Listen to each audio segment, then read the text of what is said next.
తెలుగు రాష్ట్రాల్లో వినాయక నిమజ్జనానికి సంబంధించి ఏర్పాట్లయితే పూర్తయిపోయాయి. ఈ క్రమంలోనే చాలా వినాయక మండపాల వద్ద చివరి రోజులో భాగంగా అన్నదాన కార్యక్రమాలు అయితే జరుగుతున్నాయి.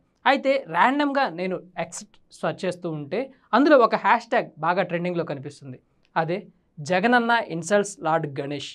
ఏం జరిగింది? నిజంగా జగన్ వినాయక స్వామిని ఇన్సల్ట్ చేశారా అనేది ఒకసారి ఈ హ్యాష్ ట్యాగ్ వెనక ఉన్న ఆంతర్యం ఏంటని చూసే ప్రక్రియలో భాగంగా ఆ హ్యాష్ ట్యాగ్ని ఓపెన్ చేయడం అయితే జరిగింది. ఆ హ్యాష్ ట్యాగ్ని ఓపెన్ చేస్తే ఇందులో గణేష్ మండపం వద్ద వైఎస్ఆర్ కాంగ్రెస్ పార్టీకి సంబంధించి మాజీ ఎమ్మెల్యే అండ్ ప్రస్తుత ఎమ్మెల్సీలు చికెన్ బిర్యానీతో భోజనాలు పెడుతున్నారనేవి వార్తలు గంపగుత్తుగా ఇక్కడ కనపడడం అయితే జరుగుతుంది. అసలు ఏంటి దీని వెనక ఉన్న అంతరార్థం ఏంటి? నిజంగానే వీళ్ళు వినాయకుడి మండపం వద్ద చికెన్ బిర్యానీతో భోజనాలు పెట్టారా? హిందువుల మనోభావాన్ని కించపరిచారా? ఏం జరిగింది అనేది ఫ్యాక్ట్ చెక్ చేసే భాగంగా కొద్దిగా రీసెర్చ్ అయితే చేయడం జరిగింది. దీనికి సంబంధించి ముందుగా ఏపీలో కృష్ణా జిల్లాలో, ఉమ్మడి కృష్ణా జిల్లాలో బాగా ప్రాచుర్యంలో ఉన్న నందిగామ అసెంబ్లీ కాన్స్టిట్యున్సీకి సంబంధించి నందిగామలో వైఎస్ఆర్ కాంగ్రెస్ పార్టీకి టీడీపీకి సంబంధించి బలాబలాలుగా చూసుకున్నట్లయితే ఎప్పుడు సమానంగానే ఉంటారు. ఎవరు తగ్గే రేంజ్లో అయితే ఉండరు. అయితే ఈ క్రమంలో చూసుకున్నట్లయితే ఫస్ట్ ఎపిసోడ్ ఎక్కడ ప్రారంభమైందంటే 2 వారాల క్రితం నందిగామ మున్సిపాలిటీ పరిధిలోని గాంధీ బొమ్మ సెంటర్లో వైఎస్ఆర్ విగ్రహం ఉండేది. ఆ విగ్రహాన్ని నిబంధనలకు విరుద్ధంగా నాడు వైఎస్ఆర్ కాంగ్రెస్ పార్టీ హయాంలో MLA Mondithoka Jaganmohan Rao and MLC Mondithoka Arun వీరిద్దరు కలిసి ప్రారంభించారనే వాదన అయితే ఉంది. ఈ వాదనకు సంబంధించి నిబంధనలు పాటించిన కారణంగా నందిగామ మున్సిపాలిటీ అధికారులు ఈ విగ్రహాన్ని తొలగించడం అయితే జరిగింది. అయితే ఈ విగ్రహాన్ని తొలగింపు ప్రక్రియ గురించి హైకోర్టులో విచారణ కూడా జరుగుతుంది కాబట్టి దీని గురించి ఎక్కువ మాట్లాడకూడదు. అయితే ఇప్పుడు ఇటీవల మొన్న 2వ తారీఖు దివంగత సీఎం వైఎస్ రాజశేఖర రెడ్డి గారి వర్ధంతిని పురస్కరించుకొని అక్కడ కార్యక్రమాన్ని ఏర్పాటు చేయడం అయితే జరిగింది. అయితే ఈ కార్యక్రమానికి సంబంధించి పోలీసులు అయితే ఎలాంటి పర్మిషన్ ఇవ్వలేదు. సహజంగా అన్ని నియోజకవర్గాల్లో, అన్ని గ్రామాల్లో వర్ధంతి అయినా, జయంతి అయినా ఏ పార్టీ నాయకుడైనా సరే, ఎన్టీఆర్ గారిదైనా, రాజశేఖర రెడ్డి గారిదైనా సరే, ఎవరైనా సరే సెలబ్రేట్ చేసుకుంటూ ఉంటారు. వర్ధంతి రోజు నివాళులు అర్పిస్తూ ఉంటారు. ఇదంతా పరిపాటిగానే జరిగిపోతూ ఉండిద్ది. కొన్ని నియోజకవర్గాల్లో, కొన్ని ప్రాంతాల్లో వారి స్థాయిని బట్టి భోజనాలు కూడా పెట్టుకుంటూ ఉంటారు. అయితే ఇందులో భాగంగానే ఆ రోజు ఏం జరిగిందంటే అక్కడ అతి సమీపంలోనే 20 మీటర్ల దూరంలో ఎక్కడైతే వీరు వైఎస్ఆర్ విగ్రహాన్ని, తాత్కాలిక విగ్రహాన్ని ఏర్పాటు చేసి నివాళులు అర్పించి భోజనాల కార్యక్రమాలు అయితే ఏర్పాటు చేశారో దానికి 20 మీటర్ల సమీపంలోనే ఒక గణేష్ మండపం ఉంది. ఆ గణేష్ మండపానికి సంబంధించి అప్పుడు అక్కడ ఉన్న నేతలు కానీ, ఆ విగ్రహ కమిటీ సభ్యులు కానీ అభ్యంతరాన్ని అయితే వ్యక్తం చేయడం జరిగింది. ఈ అభ్యంతరాన్ని వ్యక్తం చేసిన క్రమంలో నందిగామ టౌన్ సిఐ వచ్చి అక్కడ ఆ కార్యక్రమాన్ని ముందుగా ఆపివేయడం జరిగింది, అడ్డుకోవడం జరిగింది. భోజనాలు పెట్టే ప్రక్రియను అడ్డుకోవడం కూడా సోషల్ మీడియాలో వైరల్ అయిపోయింది. అయితే దాని తర్వాత ఈ విషయం ఇంతటితో అయిపోయింది అని చెప్పేసి అందరూ భావించారు. రేపో మాపో ఈ విగ్రహానికి సంబంధించి నిమజ్జన ప్రక్రియ కూడా జరిగిపోతుంది. ఈ క్రమంలోనే ఎక్స్ వేదికగా ఇప్పుడు జగన్ ఇన్సల్ట్స్ లార్డ్ గణేష్ అనే హ్యాష్ ట్యాగ్ బాగా ట్రెండింగ్లోకి వచ్చింది.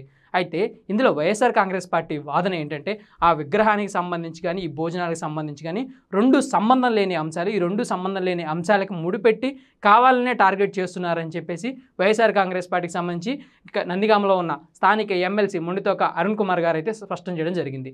అయితే ఇక్కడ టీడీపీ వర్షన్ ఎలా ఉందంటే రెచ్చగొట్టే విధంగా కావాలనే ఎక్కడైతే నిబంధనలకు విరుద్ధంగా వైఎస్ఆర్ కాంగ్రెస్ పార్టీ వాళ్ళు వైఎస్ విగ్రహాన్ని ఏర్పాటు చేశారో అక్కడ విగ్రహాన్ని తొలగించాం కాబట్టి ఇక్కడ ఎవరైతే తెలుగుదేశం పార్టీ నాయకులకు సంబంధించి విగ్రహాన్ని ఏర్పాటు చేసుకున్నారో ఆ విగ్రహానికి సమీపంలో వీళ్ళు రెచ్చగొట్టేలాగా కార్యక్రమం పెట్టుకున్నారు. ముందుగానే చెప్పాము మీరు భోజనాలు లాంటి కార్యక్రమాలు ఏం పెట్టుకోవద్దని. వారు భోజనాల కార్యక్రమం పెట్టుకోవడంతో పాటు చికెన్ బిర్యానీలు వడ్డించి ఇక్కడ ఉన్న హిందువుల మనోభావాన్ని దెబ్బతీశారని తెలుగుదేశం పార్టీ సైడ్ నుంచి ఆ నాయకులు అయితే చెప్తున్నారు. ఇక్కడ మళ్ళీ వైఎస్ఆర్ కాంగ్రెస్ పార్టీ వాదన ఎలా ఉంది? వీళ్ళు ఎక్కడైతే వినాయకుడి విగ్రహాన్ని ఏర్పాటు చేశారు ఆ వినాయకుడి విగ్రహాన్ని ఏర్పాటు చేసిన ఆ ప్రాంతాన్ని ఆనుకునే 3 వైన్ షాప్స్ ఉన్నాయి.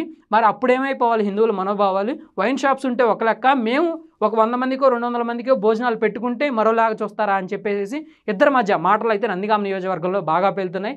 ఈ ఘటనకు సంబంధించి వైఎస్ఆర్ కాంగ్రెస్ పార్టీ వాళ్ళు వైఎస్ఆర్ వర్ధంతి రోజు భోజనాలు ఏర్పాటు చేసుకున్న క్రమం కానీ, ఆ రోజు నివాళులు అర్పించిన క్రమంలో కానీ దీనికి సంబంధించి నందిగామ టౌన్ పోలీస్ స్టేషన్లో కేసు అయితే నమోదవడం జరిగింది. దాంతోపాటుగా దీనికి సంబంధించి సోషల్ మీడియాలో ఇప్పుడు భారీ స్థాయిలో ఈ హ్యాష్ ట్యాగ్ అయితే ట్రెండ్ అవ్వడం జరుగుతుంది. ఏది ఏమైనా కానీ ఎస్పెషల్లీ ఆంధ్రప్రదేశ్ రాష్ట్రానికి సంబంధించి చూసుకున్నట్లయితే వినాయక నిమజ్జనాలు, వినాయక మండపాలు పూర్తిగా ఎప్పుడు రాజకీయ మలుపు తిరుగుతూనే ఉంటాయి. ఇటీవల తాడిపత్రిలో చూసుకున్నా, అనంతపురంలో చూసుకున్నా, ఇప్పుడు నందిగామ చూసుకున్నా, నిన్న పల్నాడులో చూసుకున్నా, ఎక్కడ చూసుకున్నా కానీ వినాయక నిమజ్జనాలకి ఖచ్చితంగా పార్టీ జెండాలు అంటగడుతున్నారు, పార్టీ నాయకుల పాటలు పెడుతున్నారు. నిమజ్జన కార్యక్రమం కాస్త పూర్తి స్థాయిలో రాజకీయ కార్యక్రమంగా మారిపోతుంది. మాజీ ఎమ్మెల్యే నినాదాలు, మాజీ సీఎంల ఫోటోలు, ప్రస్తుతం డిప్యూటీ సీఎం గారి ఫోటోలు, సీఎం గారి ఫోటోలు, లోకేష్ గారి ఫోటోలు ఇవే కనబడుతూ ఉంటాయి నిమజ్జన కార్యక్రమాల్లో. సో ఒక ఆధ్యాత్మికమైన పండగని ఒక చాలా అంగరంగ వైభవంగా జరుపుకునే వినాయకుడి నిమజ్జనానికి సంబంధించి వినాయకుడు చవితి పండగకి సంబంధించి పూర్తిగా 9 రోజులు జరిగే ప్రక్రియ ఎలా ఉన్నా కానీ నిమజ్జనం రోజు నిమజ్జనానికి ముందు రోజు జరిగే ప్రక్రియ మాత్రం పూర్తిగా రాజకీయంగా ప్రకంపనలు రేపడంతో పాటు ఆయా నియోజకవర్గాల్లో ఆయా గ్రామాల్లో గొడవలు కూడా సృష్టిస్తూ ఉంటాయి. ఈ గొడవలు ఎంతటితో ఆగిపోవు. రానున్న రోజుల్లో స్థానిక సంస్థల ఎన్నికల మీద పడతాయి. ఆ వచ్చే ఏడాది మళ్ళీ వినాయక చవితి మీద కూడా పడిద్ది.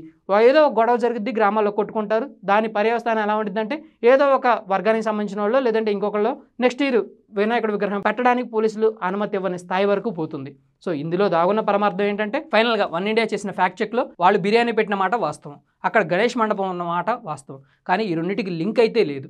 కానీ ఈ గణేష్ మండపానికి సంబంధించి అంత దగ్గరలో వీళ్ళు చికెన్ బిర్యానీతో అన్నదానం పెట్టుకోవడం ఏదైతే ఉందో అది కొద్దిగా ఖండించదగ్గ విషయమే, కొద్ది కాదు చాలా ఖండించదగ్గ విషయం. కానీ దీనికి దానికి సంబంధం లేదు, దీని పర్స్పెక్టివ్ వైఎస్ఆర్ వర్ధంతి, దాంతో సంబంధం మాకు లేదు, అది అసలు మాకు సంబంధించినదే కాదు అని చెప్పి వైఎస్ఆర్ కాంగ్రెస్ పార్టీ అయితే చెబుతుంది. తెలుగుదేశం పార్టీ వాళ్ళు ఏమైనా కావాలని పెట్టారని చెప్తున్నారు. మీ అభిప్రాయాన్ని కామెంట్ రూపంలో తెలియజేయండి. Thank you for watching.